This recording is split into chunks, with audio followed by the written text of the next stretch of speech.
గౌరవ సభ్యులు చెప్పినట్లు 2019 నుంచి 24 వరకు ఆంధ్ర యూనివర్సిటీని ఒక వైకాపా పార్టీ కార్యాలయంగా వాడటం కూడా జరిగింది అధ్యక్ష. అది గౌరవ సభ్యులందరూ తెలుసు.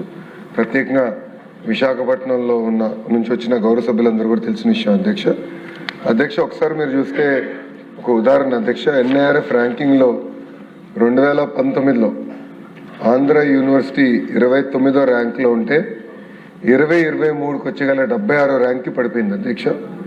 మళ్ళీ మన ప్రభుత్వ అధికారంలోకి వచ్చిన తర్వాత అది 41 ర్యాంక్కి తీసుకొచ్చే అధ్యక్ష. ఇప్పుడు టాప్ 10 యూనివర్సిటీస్ చేయాలనే లక్ష్యంతో ఈరోజు ఒక అద్భుతమైన వైస్ ఛాన్సలర్ కూడా నియమించి అధికారం ఇచ్చి ఆ వ్యవస్థని డ్రైవ్ చేస్తాం జరుగుతుంది అధ్యక్ష. అంతేకాకుండా మీరు చూస్తే యూనివర్సిటీ కేటగిరీలో 2019లో మనం 16వ ర్యాంక్లో ఉంటే 2023కి 43వ ర్యాంక్ పడిపోయాం అధ్యక్ష. మళ్ళీ ప్రజాప్రభుత్వ అధికారంలోకి వచ్చిన తర్వాత 2025లో మళ్ళీ 23వ ర్యాంక్కి మనం తీసుకొస్తాం జరిగింది అధ్యక్ష.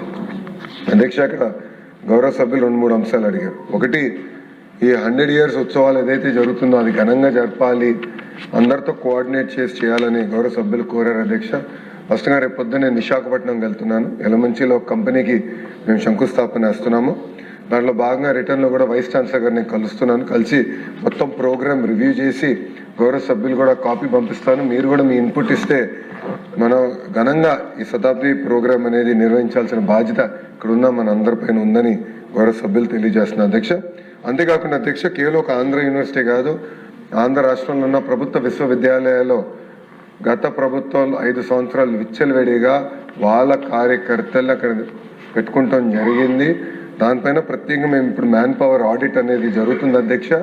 అది నేను ఈరోజు కూడా రివ్యూ చేశాను. నెక్స్ట్ 30 daysలో ఆ మ్యాన్ పవర్ ఆడిట్ మేము పూర్తి చేస్తాం. దాని తర్వాత కఠినమైన నిర్ణయాలు చర్యలు కూడా తీసుకుంటామని గౌరవ సభ్యులు తెలియజేస్తున్నాం. ఇప్పుడే పెద్దలు చెప్పినట్లు ఏంటంటే కాంట్రాక్ట్లో కొంతమంది పనిచేస్తున్నారు, దాని తర్వాత కొంతమంది MTS రావాలని కోరుతున్నారు, దాని తర్వాత రెగ్యులరైజ్ చేయాలని కూడా కోరిక అనేది ఉంది అధ్యక్ష. ఇక్కడ ఏంటంటే ఈ మ్యాన్ పవర్ ఆడిట్ అయిందో నాకు కరెక్ట్గా ఐడియా వస్తుంది అధ్యక్ష, ఎంతమంది ఉన్నారు, ఏ సంవత్సరంలో వాళ్ళని నియమిస్తాం జరిగింది. దాని తర్వాత ఫైనాన్స్తో సంప్రదింపులు చేసి తగిన చర్యలు తీసుకుంటామని గౌరవ సభ్యులు కూడా తెలియజేస్తున్న అధ్యక్ష.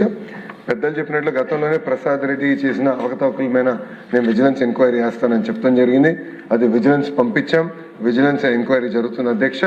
గౌరవ సభ్యుల కోరిక మేరకు ఆ రిపోర్ట్ రాబోయే 45 రోజుల్లో మళ్ళీ మేము వీల్ గెట్ దట్ రిపోర్ట్, అది నేను హౌస్లో టేబుల్ చేసి తగిన చర్యలు తీసుకుంటామని గౌరవ సభ్యులు కూడా నేను తెలియజేస్తాం జరుగుతుంది.